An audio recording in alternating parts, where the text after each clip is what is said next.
My name is Leanne Hutchison. And I'm Jerry Maston, and we're here together to express our concern about a bill that was most recently passed out of the U.S. Congress.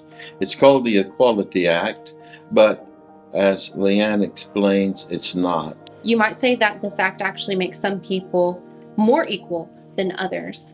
This Equality Act is the most dangerous bill that has ever been passed in a national setting in regard to our freedom of speech and in regard to our freedom of religion. In fact, as it was being debated, Jerry Nadler made a statement something like this: "This Congress has no regard for the will of God." This act is going to directly affect our churches and us as Christians. Certainly it will. Our schools also, teachers and students will be forced to accept and express views contrary to what they believe and contrary to their family values.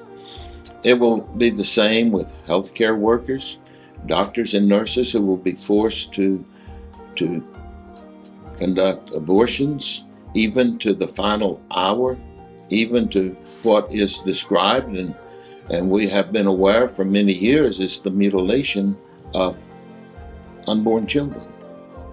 Mutilation where they are suffering, and doctors and nurses who do not agree to do this will be forced to do this. And we have had safety measures in place for the church, for the schools, for hospitals for many years, but this act deletes every safety measure that has been put in place to protect our freedom of religion and speech. The safety measures that have been put in place, particularly since 1993. This act will directly affect our small children, and even as small as preschool.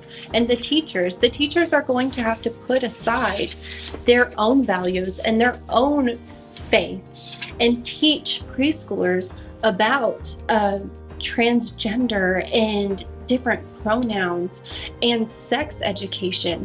Children as young as 4 and 5 years old.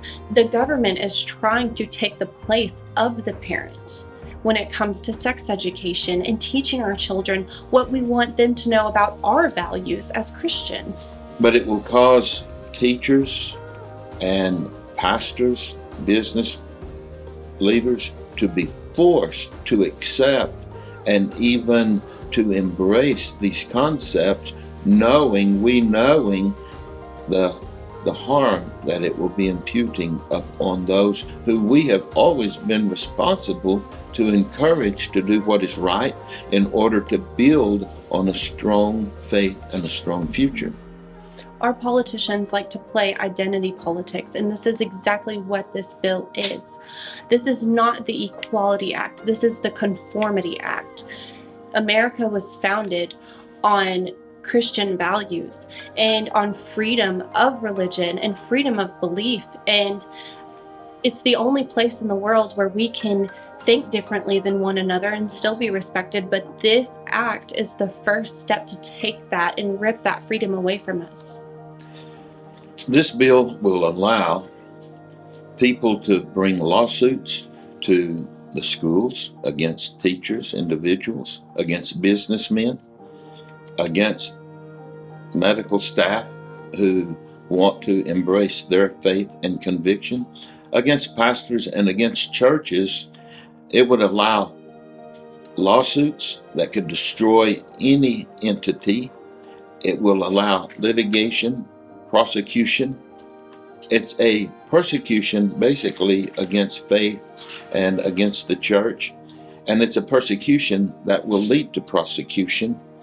And they can file, I'm reading this, they can file a discrimination charge against you, against your belief, based on their own perceptions. And you can say, I did not say that. They can say, I perceived you said that, and file a lawsuit and actually win in court. This bill is ripping away not only rights for our churches and Christians, but it's also ripping away rights for women and children and families. We are called to stand in the gap and to fight and to let the world know that there is wickedness going on, and it's here in black and white, and it's going through our Senate, and our president said that if it gets to his desk, he will sign it. So we're asking you to contact your senators to send this information as quickly as possible to your friends in other states, asking them to contact their senators and legislators to stop this in the Senate. I believe it can be stopped, but I believe first we must pray of faith. We must make our phone calls and not wait for someone else to do it. Senators, we are watching you. We are praying for you. Please stand in the gap for us. Yes, and information will be provided for contacting your senator. We love you. God bless you.